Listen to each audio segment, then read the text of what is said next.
Hello everyone and welcome back to Divine Learning Centre online batch. बहुत सारे बच्चों की रिक्वेस्ट पर आज मैं बहुत सारे नहीं एक्चुअली 3-4 बच्चों की रिक्वेस्ट पे आज मैं बना रही हूँ ग्रेविटेशन का टॉपिक। राइट, क्लास 9th का टॉपिक है, बड़ा इंपॉर्टेंट है। तो क्लास 9th और 11th लिंक्ड होते हैं, 10th और 12th लिंक्ड होते हैं। तो हमें 9th की पढ़ाई इसलिए अच्छी करनी है कि 10th अच्छा हो जाए, वो एक एस्पेक्ट है, लेकिन 11th उससे भी अच्छा हो जाएगा जिनको साइंस लेना है। तो 9th बड़ा अच्छे से पढ़ना है क्योंकि पूरा बेसिक है आपके लिए। राइट, तो gravitation, gravity gravity gravity, all around gravity. जैसे घर में कई पेरेंट्स होते हैं ना टिपिकल, कि हम बच्चों को अलग नहीं होने देंगे, बंटवारा नहीं होने देंगे, अलग नहीं जाने देंगे, बांध के रखते हैं। वो ये ग्रेविटी यहीं से सीखे, यही वो नेचुरल फिनोमेना है जहां से ये लोग वो सीखे कि हम भी सबको एक जगह अर्थ पे बांध के रखेंगे, किसी को ही जाने। फेंको ऊपर, फेंको बॉल, कहाँ जाएगी? इसको फेंका, फेंके इसको नहीं फेंकेंगे। हमने फेंका कोई चीज ऑब्जेक्ट, तो क्या नीचे ही आएगा वापस? रूल है इस घर का, कोई ये घर के दरवाजे लांग के बाहर नहीं जा सकता। वही ग्रेविटी करती है। तो इट्स अ पुलिंग फोर्स, पकड़ के रखने वाला फोर्स है। पसंद नहीं है हमको, पर पसंद नहीं होगा तो उड़ तो जाएंगे, पर फिर गायब भी हो जाएंगे। एस्केप वेलोसिटी वाला कंडीशन आ जाएगा 11th में पढ़ोगे। तो 9th का ग्रेविटेशन वर्ड स्टार्ट होता है ग्रेविटी से। मेरे को ऐसा लगता है ग्रेविटी कुछ कुछ ग्रेव की तरह साउंड करता है। ग्रेव तो सबने सुना ही होगा, ग्रेव ग्रेविटी कुछ रिलेशन है क्या?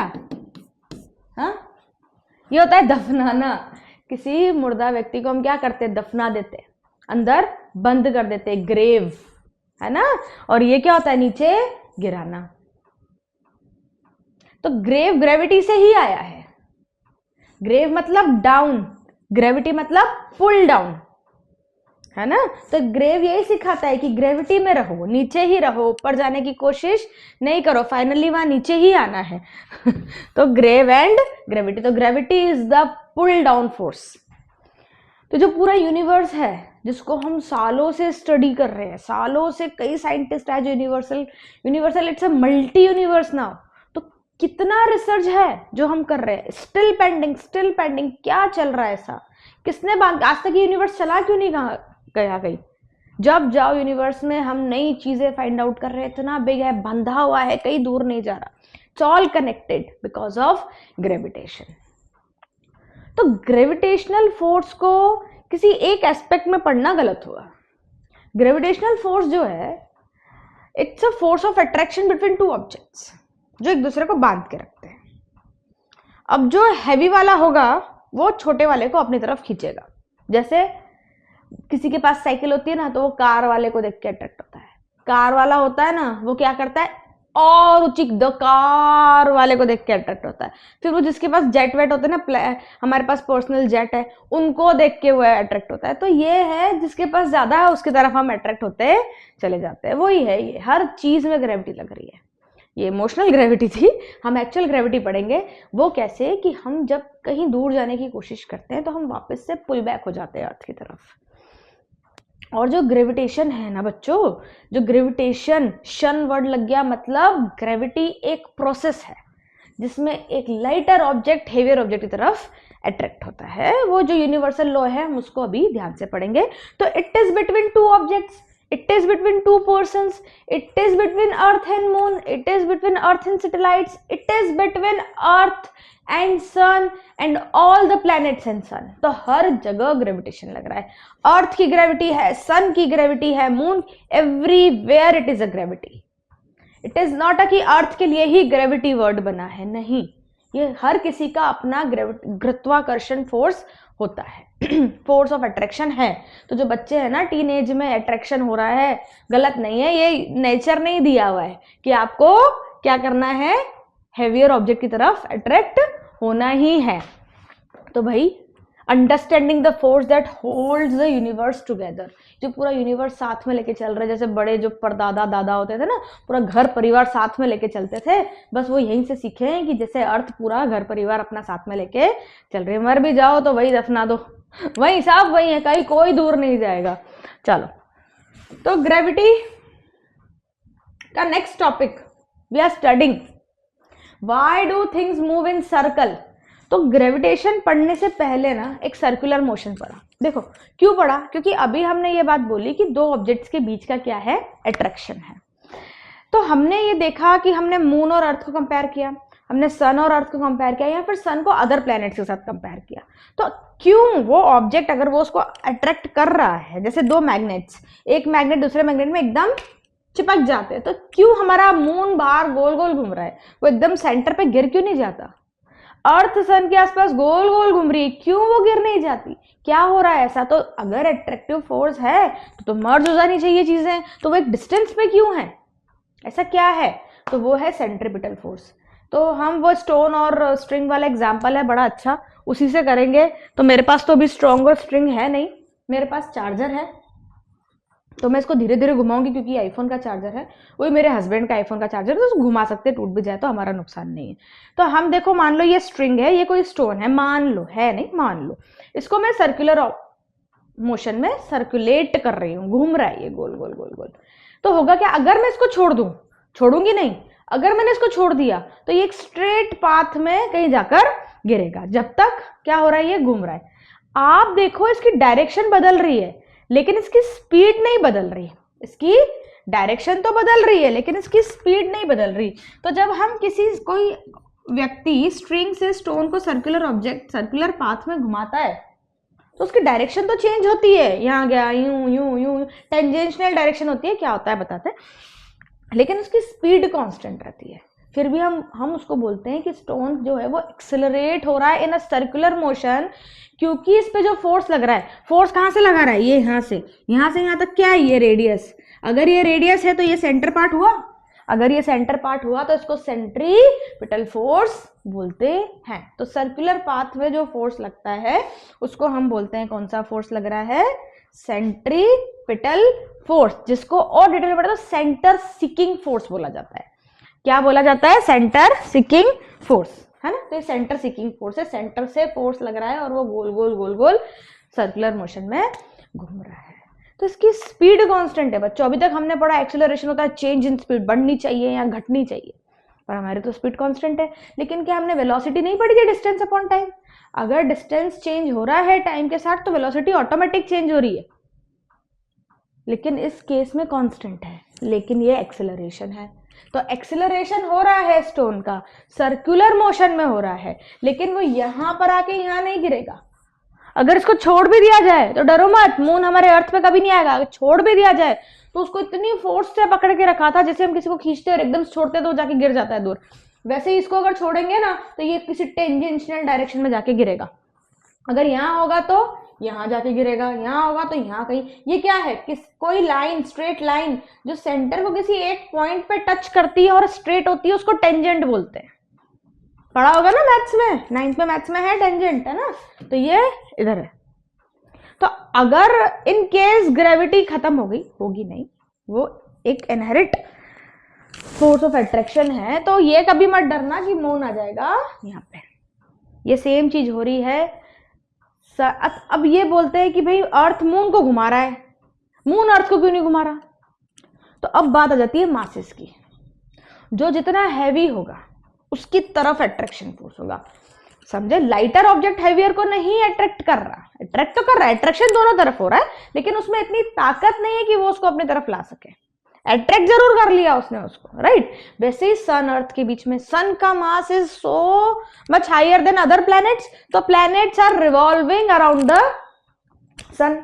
अब क्यों ऑर्बिट्स है अलग अलग, तो भाई उनके मासेस का कंपैरिजन है, रेशो है, जिसका जैसे रेशो वो उस ऑर्बिट में रोटेट कर रहा है, रिवॉल्व कर रहा है, राइट। तो सन अर्थ, अर्थ मून, हम तुम हम सब कुछ ग्रेविटी में है। तो डाउन टू अर्थ रहो, ग्रेविटी के साथ रहो, तो सही चलता रहेगा सब कुछ। तो ये हो गया ग्रेविटी। होप आप सबको ग्रेविटी का मतलब तो अच्छे से समझ में आ गया।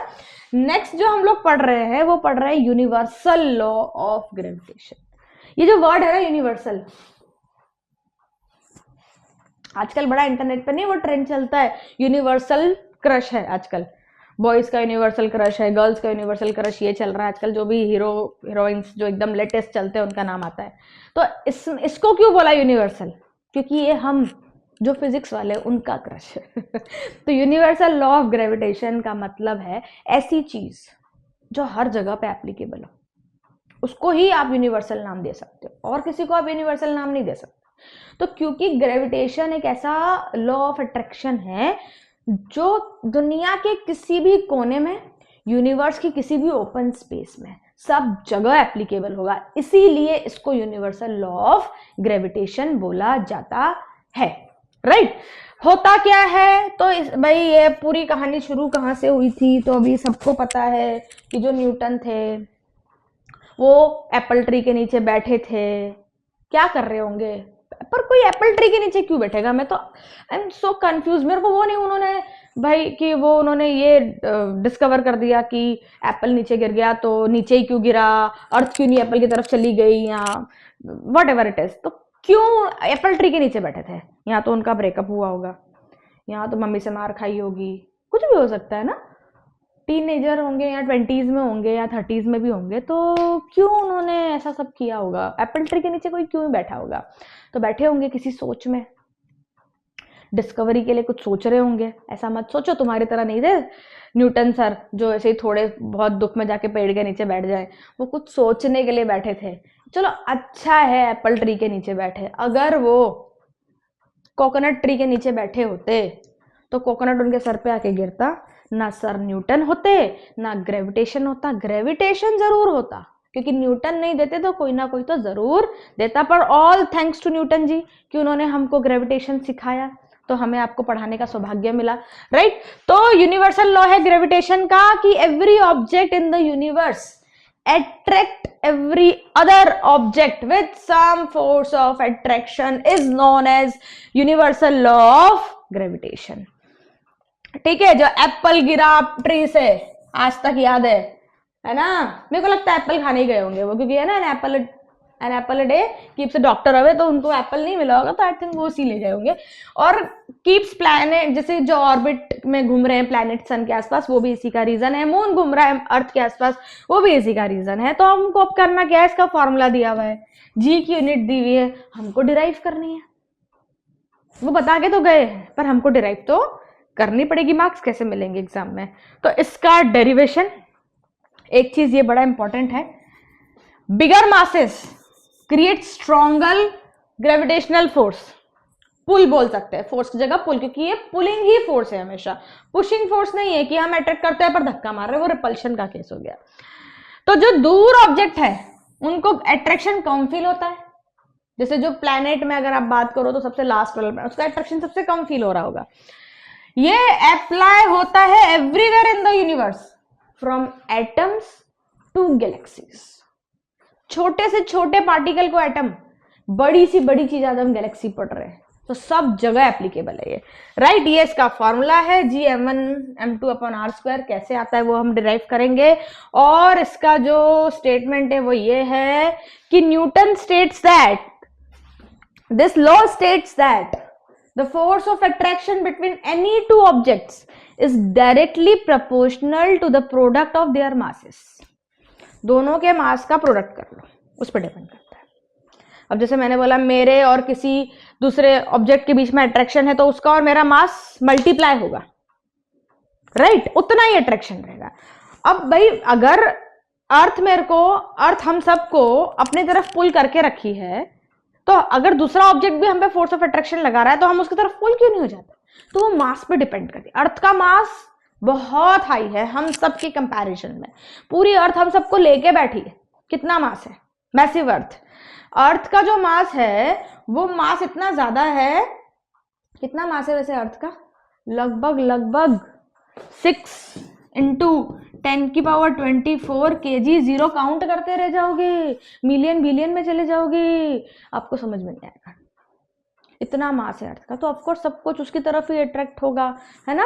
मैसिव अर्थ है और इनवर्सली प्रोपोर्शनल होता है square of distance between them. जो उनके बीच का डिस्टेंस है उसका भी स्क्वायर, उसका इनवर्स। डिस्टेंस 4 मीटर का डिस्टेंस है, स्क्वायर कर दो 16, तो 1/16 हो जाएगा फोर्स ऑफ अट्रैक्शन। इतना कम हो जाता है। तो डिस्टेंस जितना कम रखोगे फोर्स ऑफ अट्रैक्शन उतना ज्यादा रहेगा। चलो तो इसको हम डिराइव कर देते हैं।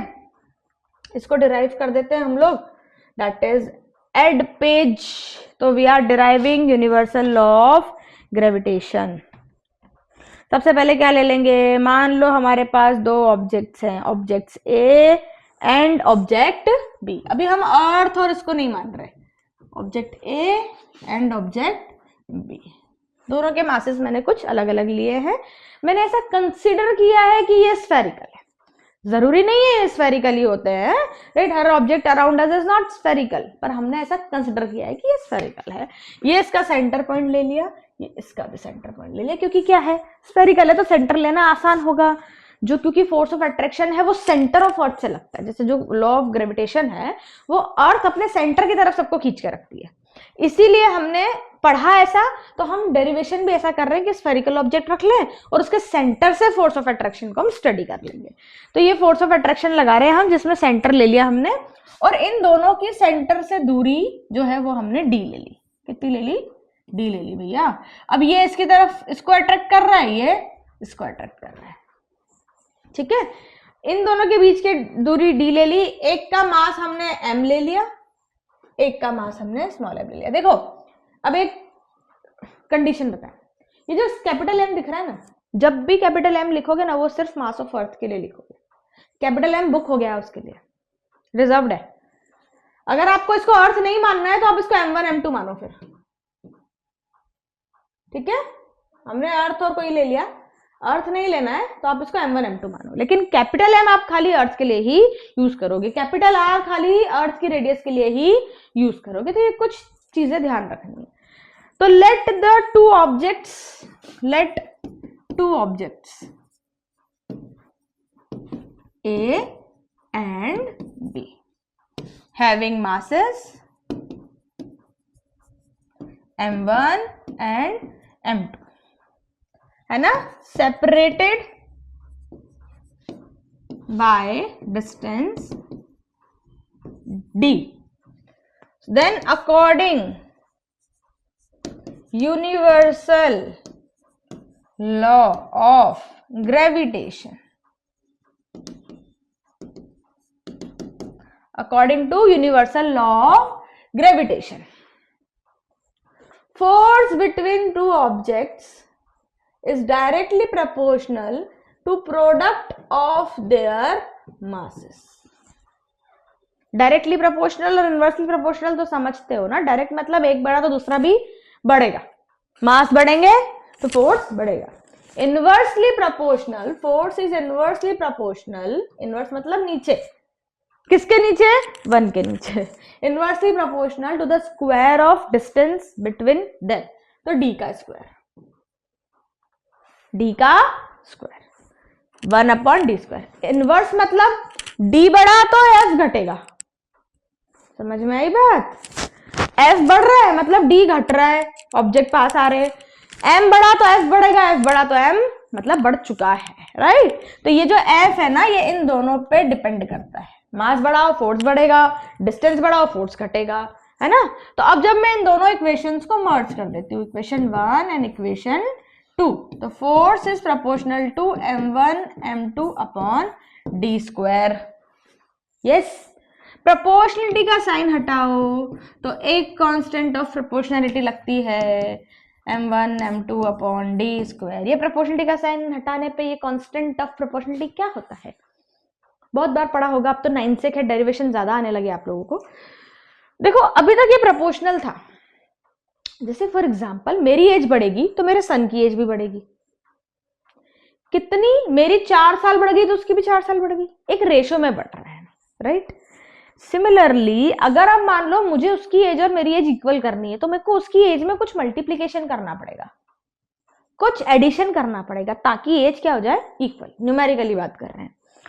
सिमिलरली ये अभी एक बढ़ा तो दूसरा बढ़ तो रहा था, लेकिन अगर जब इक्वल करना पड़ेगा तो कुछ एडिशन होगा, उसको बोलते हैं कांस्टेंट ऑफ प्रोपोर्शनलिटी, कि प्रोपोर्शनल हटाओ तो ये कांस्टेंट वहां पे दे दो, उससे वो दोनों क्या हो जाएंगे, बैलेंस हो जाएंगे। अभी भी मैं बोल रही हूँ इसको हम थ्योरेटिकली कर सकते हैं, जब हम इसको एक्सपेरिमेंटली करते हैं या रियल लाइफ में ऑब्जर्व करते हैं तो हम प्रोपोर्शनल ही यूज करते हैं, पर क्योंकि प्रोपोर्शनलिटी का साइन लेके हम न्यूमेरिकल्स नहीं कर सकते, वैल्यूज फाइंड आउट नहीं कर सकते, इसलिए कांस्टेंट ऑफ प्रोपोर्शनलिटी आया।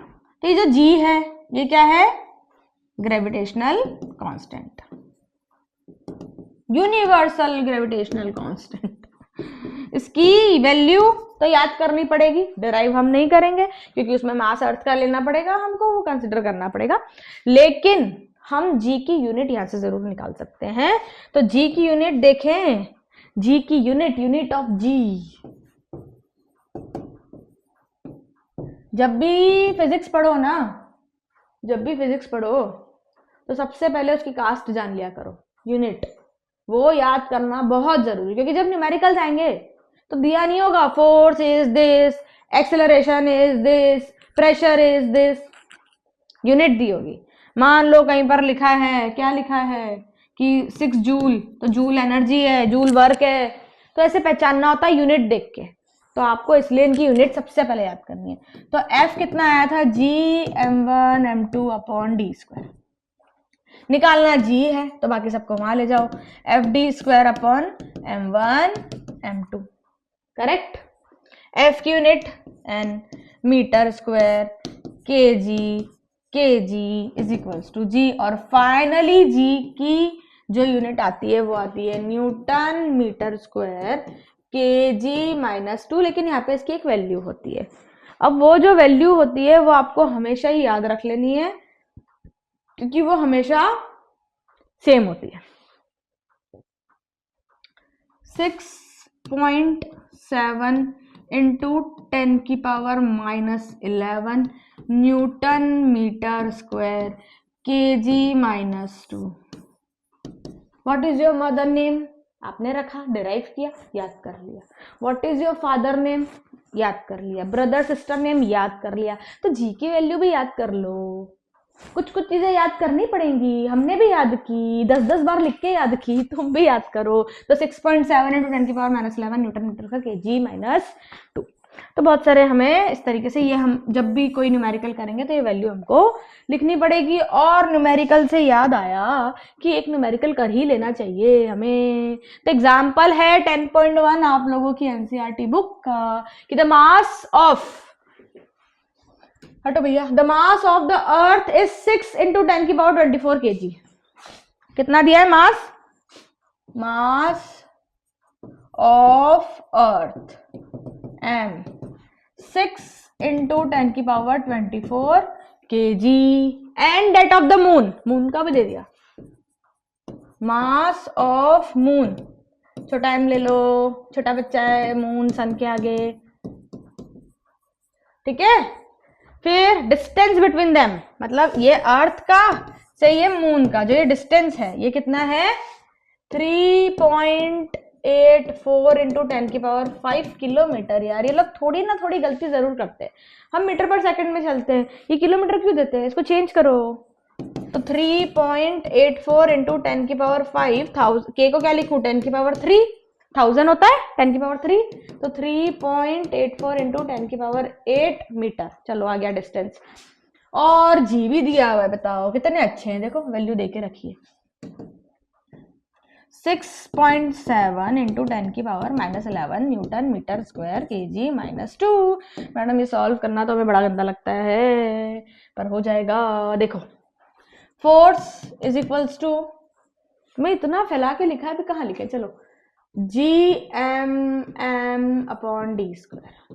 देखो अब है ना, मल्टीप्लाई करते टाइम यूनिट्स मत लिखो, निकाल के आ रहे हो फोर्स तो फाइनल यूनिट न्यूटन ही आएगी, तो एन ही लिखना है हमें, आंसर में एंड लगा देना है। अब यहाँ पे क्या क्या है, 6.7 इंटू 10 की पावर 24, एम की जगह रखा, अरे जी की जगह रखा, अरे जी की जगह तो 6.7 इंटू 10 की पावर -11 रखना है, इंटू 6 इंटू 10 की पावर 24 इंटू 7.4 इंटू 10 की पावर 22 अपॉन 3.84 इंटू 10 की पावर 8 इंटू 3.84 इंटू 10 की पावर 8।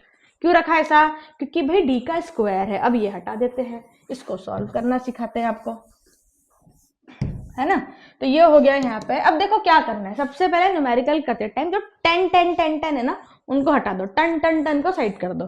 तो 6.7 इंटू 6 इंटू 7.4, नीचे है 3.84 3.84 यहाँ आ जाएगा 10 की पावर -11, बेस सेम तो पावर ऐड, वो कंसेप्ट है। नीचे 2 बार 8 था, ऊपर आके 2 बार -8 हो जाएगा। इतना मैच तो करो यार, बेस सेम तो पावर ऐड हो जाएगा, डिवाइड में पावर माइनस हो जाएगा, है ना।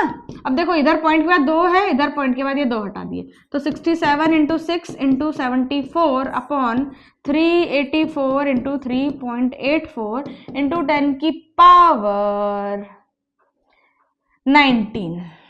देखो -11 माइनस ये -27, ये -46 माइनस करा तो 19।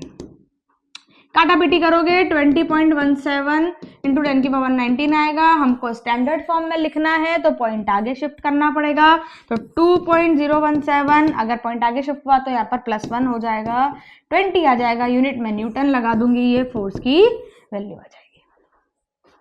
Correct.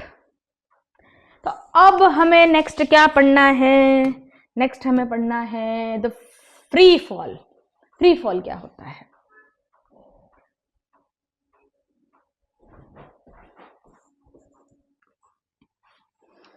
So the free fall, and the free fall means कि मान लो कि कोई ऑब्जेक्ट ग्रेविटी के कारण ऊपर से नीचे गिर रहा है, मतलब कोई दूसरा कोई उस पर फोर्स नहीं लग रहा, वो नीचे आ रहा है। किस कारण से भाई? ये ग्रेविटी के कारण से।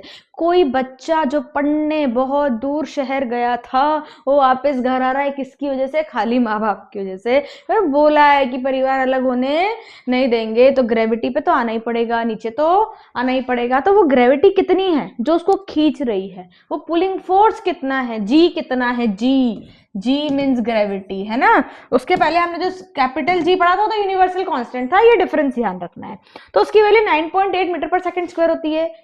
कैसे होती है वो हमको डिराइव करना पड़ेगा, और डिराइव करने से पहले ये आया कैसे, किस पे डिपेंड करती है?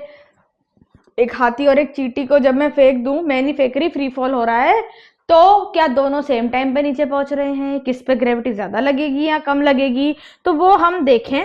उसके लिए हमने न्यूटन का सेकंड लॉ पढ़ा था, फोर्स कितना होता है? Mass into acceleration. लेकिन यहां पर देखो, ऊपर से जब ऑब्जेक्ट नीचे आ रहा है तो स्ट्रेट लाइन में आ रहा है, तो डायरेक्शन का magnitude change, magnitude of direction change नहीं हो रहा। चेंज क्या हो रही है? खाली उसकी स्पीड चेंज हो रही है। तो यहाँ पर एक्सेलरेशन जी के इक्वल है, ठीक है। तो यहाँ पे मैं फोर्स लिखूंगी m इंटू जी। लेकिन अभी तो मैंने आपको पढ़ाया कि फोर्स क्या होता है? m1 m2 upon D square into G. ये भी ग्रेविटी के कारण है, ये भी ग्रेविटी के कारण है, तो क्या दोनों इक्वल होंगे? हाँ होंगे। तो दोनों को इक्वेट कर दो, तो mg is equals to G m upon R square. ये m क्या है? ये अर्थ का मास है, क्योंकि हम सब कुछ किससे रिलेट करके पढ़ रहे हैं? अर्थ से। यहाँ पे मास से मास कट जाएगा, g is equals to G m upon R square. हो भैया, ये क्या हो गया? पूरी की पूरी ग्रेविटी खाली अर्थ के मास पे डिपेंड कर रही है। जो ऑब्जेक्ट फ्री फॉल हो रहा है उसके मास पे ग्रेविटी डिपेंड नहीं करती। मतलब कौन कितनी तेजी से नीचे की तरफ खिंचाएगा, सब इक्वल पुलिंग फोर्स में, जिसको हम क्या बोलते हैं? हम क्या बोलते हैं जिसको? ग्रेविटी। तो गैलीलियो उस टाइम पे बड़े फ्री और रईस हुआ होते होंगे। वो क्या करे उन्होंने? वो चले गए एक जगह पे घूमने के लिए। कहाँ चले गए? तो वो चले गए लीनिंग टावर ऑफ पीसा पे, जो है इटाली में। वहां जाके उन्होंने क्या करा? कुछ ऑब्जेक्ट्स को ऊपर से फेंका। देखो ये गैलीलियो है जो ऊपर से कुछ ऑब्जेक्ट्स को फेंक रहे हैं। किसी का कोई होलो है, कोई सॉलिड है, कोई बड़ा है, कोई छोटा है, किसी का मास ज्यादा है, किसी का कम है। उन्होंने ये पाया कि सब सेम रेट से ही नीचे आ रहे हैं, और वो रेट क्या है? g is equals to 9.8 metre per second square. इसी रेट से हर डिस्टेंस कवर हो रहा है। तो ये है पावर ऑफ ग्रेविटी, कि किसी में भेदभाव नहीं है उसका, है ना। तो वो सबको सेम अट्रैक्शन से नीचे की तरफ खींच रही है। अब जो हमारी इक्वेशंस ऑफ मोशन हो जाएंगी, जरा बताना। इक्वेशन ऑफ मोशन हमने पढ़ी है, आप लोगों ने इसके पहले वाले चैप्टर में फिजिक्स में पढ़ी होगी। एक है v is equals to u plus a t, एक है s is equals to u t plus half a t square, एक है 2as is equals to v square minus u square. भाई आपकी तीनों ही इक्वेशन ऑफ मोशन ए पे depend करती है, एक्सेलरेशन पे डिपेंड करती है। एक्सेलरेशन पे डिपेंड करने का मतलब है कि एक्सेलरेशन पे डिपेंड करने का मतलब है कि ग्रेविटी के केस में, फ्री फॉल के केस में ये जी पर भी डिपेंड करेगी। एक इस पे डिपेंड करेगा जी पे, मतलब एक्सेलरेशन उसको मिल ही कैसे रहा है, क्योंकि ग्रेविटी लग रही है इसलिए तो उसको एक्सेलरेशन मिल रहा है, नहीं तो उसको एक्सेलरेशन मिलेगा। तो ये equation in case of free fall, एक ब्रिज बन गया फ्री फॉल का। फ्री फॉल में क्या हो रहा है, v is equals to u plus g t, s is equals to u t plus half g t square, 2gs is equals to v square minus u square. ये नई 3 equation आपको मिलती है, जो तीनों की तीनों इक्वेशन आपकी है इन case of gravity.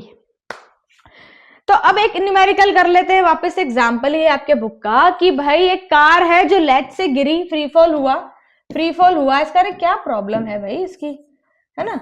Free fall हुआ तो यहां से वो नीचे की तरफ आई, है ना। नीचे की तरफ आई, कैसे आई, 0.5 सेकेंड में वो लेट से नीचे ग्राउंड पे आ गई, ठीक है। तो उन्होंने पूछा बताओ किस स्पीड से वो ग्राउंड को टच करेगी। v is equals to u plus a t होता है दोस्तों। इनिशियल वेलोसिटी क्या होगी कार की, 0, क्योंकि ऊपर से आई नीचे की तरफ तो नीचे मिली उसको स्पीड, तो v इज इक्वल्स टू 80 हो गया। v is equals to gt लेंगे, क्योंकि एक्सेलरेशन को कौन दे रहा है, उसको ग्रेविटी एक्सेलरेशन दे रही है। तो v is equals to 9.8 into time कितना है भैया। अच्छा, उन्होंने एक और हमारे लिए कितने दयालु है क्वेश्चन वाले, g की वैल्यू 10 मीटर पर सेकेंड, तो 10 इंटू 0.5, तो v कितना हो जाएगा 5 मीटर पर सेकेंड स्क्वायर। दूसरा उन्होंने क्या फाइंड करने को बोला हमको, दूसरा उन्होंने फाइंड करने को बोला कि एवरेज स्पीड कितनी होगी। एवरेज स्पीड का फॉर्मूला क्या होता है, u प्लस वी बाय 2, तो 0 plus 5 bye 2, 2.5 metre per second square. हाँ, इतना इजी है ये, जल्दी से कर लो। उसके बाद लास्ट क्या है, कितनी डिस्टेंस कितनी होगी, s निकालना है, तो s is equals to u t plus half a t square, ले लो जो लेना ले लो, जी टी स्क्वायर लेंगे, ये तो 0 है क्योंकि u 0 है, तो s is equals to half into 10 into 0.5 का इसको सॉल्व करोगे तो 1.25 मीटर आएगा। और कितना डिस्टेंस है लेज और ग्राउंड में, 1.25 मीटर। नेक्स्ट जो हम पढ़ रहे हैं वो हम पढ़ रहे हैं, ये तो पढ़ लिया हमने, हम पढ़ रहे हैं मास वर्सेस वेट। मास वर्सेस वेट, जो वेइंग मशीन होती है ना, वो आपको क्या बताती है, वेट या मास।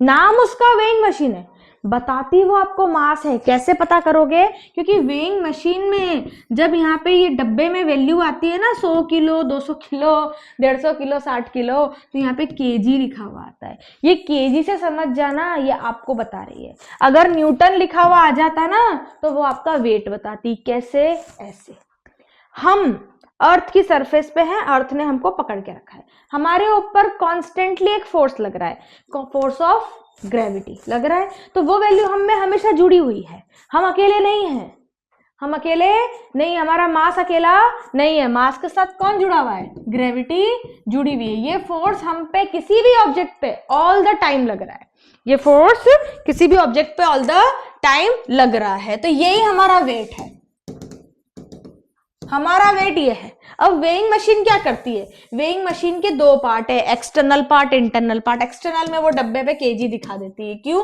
क्योंकि इंटरनली पहले वो आपका वेट कैलकुलेट करती है, उसको वो जी से डिवाइड कर देती है, जी से क्या कर देती है, डिवाइड, क्योंकि वेट क्या है, मास इंटू ग्रेविटी, जी से डिवाइड कर दो दोनों तरफ, तो वेट आ जाएगा मास आपका, तब वेट मिल जाएगा आपको कि कितना मास है आप में। तो वो इंटरनल वो प्रोसेस चल रही है ना। तो ये आपका वेट होता है, वेट न्यूटन में होता है। तो फिजिक्स की लैंग्वेज में बेटा वेट और मास सेम नहीं होते। तो किससे पूछना आपका वेट कितना है, तो ऐसा मत पूछना, आप उससे पूछो आपका मास कितना है, कितना मास है तेरे में तो mass is about the amount, about the kg, has no direction scalar quantity, but when we talk about weight is what कि कितनी already force of gravity भी उस पे act कर रही है।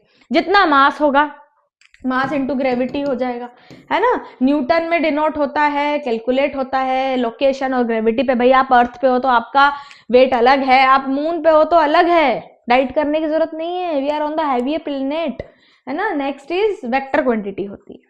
इसी के आगे हम पढ़े ये वेट भाई हाँ भाई, काय को एस्ट्रोनॉट्स जो होते हैं वो जब मून पे जंप करते हैं तो थोड़ा हैवी जंप करते हैं, बजाय कि जब वो अर्थ पे जंप कर रहे हैं। मतलब अभी यहाँ पे हम जंपिंग जंपिंग खेले हैं और मून पे खेले तो मून पे हम हायर जंपिंग कर पाएंगे, राइट? क्यों?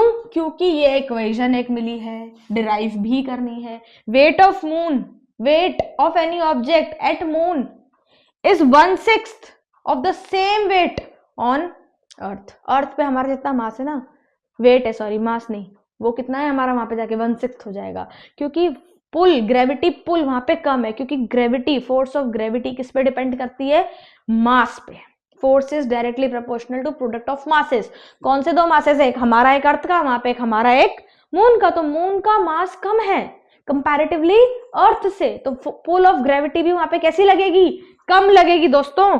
नेक्स्ट, ये प्रूफ कैसे करना है? देखो जादू हो रहा है। हाँ, जादू ये हो रहा है कि वेट अगर निकालना है वो फोर्स के इक्वल है, G/m/r² होगा।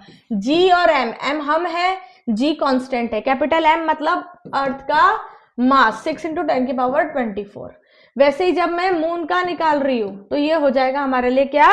ये हो जाएगा हमारे लिए क्या? Force at moon G/m/r²।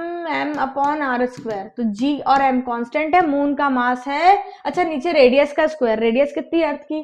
6 × 10⁻6 का स्क्वायर। वैसे ही मून का भी कैलकुलेट करोगे तो 7.3 × 10⁻22 Gm/r कितना है? 1.7 × 10 का स्क्वायर। जब इसका रेशो ले लेंगे हम, वेट अर्थ मून से अर्थ का रेशो ले लेंगे, weight at moon upon weight at earth का रेशो ले लेंगे ना, तो 0.16 आएगा, जो कि ऑलमोस्ट इक्वल्स टू 1.6 आएगा। ये यहाँ डिवाइड में, वहां कैसा जाएगा? मल्टीप्लाई में जाएगा, तो 1.6 × वेट एट अर्थ हो जाएगा। तो यार हमको डाइट करने की जरूरत नहीं, हमारा जो वेट यहाँ पर आ रहा है ना वो 1/6 है मून पे, ऐसा मत समझो, गलत है जोक। क्यों? क्योंकि हमारा वेट यहाँ पे केजी में ही आ रहा है, मास में ही आ रहा है। वेइंग मशीन क्या कर रही है? मास में ही निकाल के कैलकुलेट करा रही है चीजों को। चलो to the next topic, thrust and pressure, है ना? Thrust and pressure, force per unit area. देखो भाई, अब इसको मैं यहाँ पे पुश कर रही हूँ, मैं एक यूनिट एरिया में फोर्स लगा रही हूँ, तो ये प्रेशर है। लेकिन अगर मैं किसी सरफेस पे परपेंडिकुलर फोर्स लगाऊं, क्या बोला मैंने? किसी सरफेस पे परपेंडिकुलर फोर्स लगा रही हूं, तो ये थ्रस्ट है। थ्रस्ट से याद आया, पानी नहीं पिया बहुत देर से।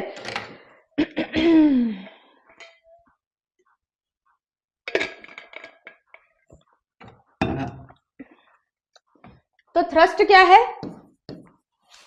थ्रस्ट और प्रेशर सेम ही है, एक ही डिफरेंस है, ये फोर्स पर एरिया है और फोर्स पर एरिया है। लेकिन ये जो हमारे लिए यहाँ पर है वो क्या है? थ्रस्ट क्या है हमारे लिए? प्रेशर फोर्स है परपेंडिकुलर सरफेस पे, जो सरफेस पे परपेंडिकुलर डायरेक्शन में हम जो फोर्स लगा रहे हैं, ये हमारे लिए थ्रस्ट हो गया। और कहीं पर भी ऐसे इसको फोर्स लगा रही हूं, है ना, कहीं पर भी इसको ऐसे फोर्स लगा रहे हैं हम, तो ये क्या हो गया? ये प्रेशर हो गया। तो प्रेशर मत लगाओ। पेरेंट्स क्या करते हैं? एक ही टॉपिक पे बार बार बोलते हैं, पढ़ लो पढ़ लो पढ़ लो पढ़ लो, तो हमारे लिए वो परपेंडिकुलर डायरेक्शन में आ रहा है, हमेशा एक ही पॉइंट पे बार बार फोर्स लग रहा है, तो प्रेशराइज हो जाता है ना। तो भाई हमने कई सारे एग्जाम्पल्स देखे हैं क्या, कि जो कैमल होता है वो बड़ा तेज दौड़ लेता है, किस पे? डेजर्ट पे। हम नहीं दौड़ पाते क्योंकि हमारा सरफेस एरिया जो है ना परपेंडिकुलर डायरेक्शन पे लग तो रहा है, लेकिन बहुत फाइन लग रहा है उसके पैर, और हमारे कैसे होते हैं? शू का सरफेस एरिया ज्यादा होता है। नाइफ ये सब देखा है आपने, बहुत तीखे होते हैं, ये लोग क्यों ज्यादा लेते हैं ऐसे? नाइफ क्यों लेते हैं? क्योंकि वो बहुत क्या है, शार्प होने के कारण क्या होगा? परपेंडिकुलर फोर्स ज्यादा लगेगा उस पॉइंट पे, जिससे आपको कटिंग अच्छी मिलेगी। प्रेशर ज्यादा लग रहा है क्योंकि परपेंडिकुलर एरिया कैसा है उसका? ज्यादा है सरफेस पे, है ना। ब्रॉड नहीं लेंगे उसको, फाइन लेंगे, राइट। चलो, प्रेशर इन फ्लूइड्स एंड ब्यूएंसी। देखो ये टॉपिक को है ना मैं जनरली दो पार्ट्स में कन्वर्ट करके आपको पढ़ाती हूँ। प्रेशर इन फ्लूइड्स का मतलब है गैसेज या लिक्विड पे प्रेशर लगाना, मतलब फोर्स पर एरिया लगाना। अब पहले ब्यूएंसी आया, उसके बाद आर्किमेडिस आया। तो ब्यूएंसी और आर्किमेडिस में ना एक छोटा सा ही डिफरेंस है, जिसको मैं आपको थोड़ा सा अच्छे एग्जाम्पल से समझाऊंगी, है ना। देखो, ये एक टब है, इसमें मैंने ले लिया पानी, राइट। वापस एक टब ले लूं, इसमें ले लिया पानी। खाली इसमें और इसमें डिफरेंस ये है कि ये ब्यूएंट फोर्स समझाऊंगी, यहाँ पे आर्किमिडीज जी आ गए। और आर्किमिडीज ने जब ये चेंज लाया, क्या लाया सुनो। मान लो हम सब जब छोटे थे ना, तो एक फन सब करते थे कि खाली मग को भरे हुए बकेट के अंदर इस तरीके से हम लोग डालते थे, तो जितने प्रेशर से हम उसको नीचे डालते थे ना, जितने फोर्स से, उतने फोर्स से ये पानी उसको ऊपर फेंक देता था। और ऐसे करके हम आधा एक घंटा तो वेस्ट कर ही देते थे। तो सेम ये ब्यूएंसी जो फोर्स है ना, वो यही है। इसको बोलते हैं अप थ्रस्ट, अपवर्ड फोर्स। मतलब जब हम फ्लूइड में किसी चीज को अंदर की तरफ पुश करते हैं, तो जितने फोर्स से हम पुश करेंगे, उतने ही फोर्स से वो पानी उसको ऊपर की तरफ पुश करेगा। तो अप थ्रस्ट, अपवर्ड पुश को हम ब्यूएंट फोर्स बोलते हैं। That's it. क्या है अपवर्ड फोर्स या ब्यूएंट फोर्स? कि जब हम किसी ऑब्जेक्ट को पानी के अंदर इमर्स करते हैं, तो पानी उसको ऊपर की तरफ फोर्स लगाता है। कितना लगाता है ना, ये आर्किमिडीज ने बता दिया। क्या कर रहा है इसने, खाली कितना लगाता है। तो बहुत बड़ी रिसर्च नहीं थी, कितना लगाएगा ये बता करके आर्किमिडीज ने एक आर्किमिडीज प्रिंसिपल दे दिया। देखो किस तरीके से नहा रहे हैं। किसी से एक दिन पानी के टब में बैठे थे आराम से और सोच रहे थे कि भाई ये ब्यूएंट फोर्स कैसे लगा रहा है। फिर उसने समझा डेंसिटी पे डिपेंड करती है ये चीजें। डेंसिटी पे कैसे डिपेंड करती है चीजें? कि भाई जो जितना डेंसर होगा, एक क्वेश्चन भी है आपके एनसीईआरटी में, कॉर्क और नेल वाला, नेल सिंक हो जाता है, कॉर्क फ्लोट होता है, वो भी देखते हैं। तो ये पानी में उसने बोला जितने फोर्स से आप ऑब्जेक्ट को अंदर डाल रहे हो, तो पानी की जो डेंसिटी जितनी हट रही, जितना डिस्प्लेसमेंट हो रहा है पानी का, उतना फोर्स वो उस पे लगाएगा। ये आर्किमिडीज ने ऐड करके आर्किमिडीज प्रिंसिपल बना लिया कि ब्यूएंट फोर्स तो क्या है, अप थ्रस्ट है। आर्किमिडीज ने क्या बोल दिया उसको? आर्किमिडीज ने इतना बोल दिया कि जब बॉडी को पार्शियली या फुल्ली फ्लूइड में डाला जाता है, वो डिपेंड करेगा अप थ्रस्ट कि कितना वेट पानी का डिस्प्लेस हुआ। जितना पानी का वेट डिस्प्लेस होगा, उतना ये ऊपर की तरफ जाएगा। तो जब ये रिसर्च हुई थी ना, तो एक अच्छी कहानी है, बुक में भी दी हुई है। यूरेका करके आर्किमिडीज रोड पे भागा था कि आई गॉट इट, मुझे पता चल गया कि ये जो ब्यूएंट फोर्स है वो कितना ऊपर की तरफ अप थ्रस्ट लगाएगा, और वो लगाएगा जितना वेट डिस्प्लेस होगा। एक क्वेश्चन है आपके इसमें कि क्यों भाई जो नेल है वो सिंक हो जाती है, यहाँ आ जाएगी, और जो कॉर्क है वो फ्लोट करेगा। तो ऐसा क्यों है? ऐसा इसलिए है कि कॉर्क किसके लिए फ्लोट करता है? क्योंकि उसकी डेंसिटी मास पर वॉल्यूम वाटर की डेंसिटी से कम है। लेकिन नेल का मास पर वॉल्यूम, मतलब उसके जो पार्टिकल है ना, वो पर वॉल्यूम में वाटर की डेंसिटी से ज्यादा है। तो जिसमें डेंसिटी ज्यादा होगी वो सिंक हो जाएगा, जिसकी कम होगी वो फ्लोट हो जाएगा। तो it was all about gravitation. Hope आप सबको चैप्टर समझ में आया। लाइक सब्सक्राइब जरूर करो चैनल को। एंड नेक्स्ट टॉपिक भी हम 9th का ही लेने वाले हैं। Okay, good luck.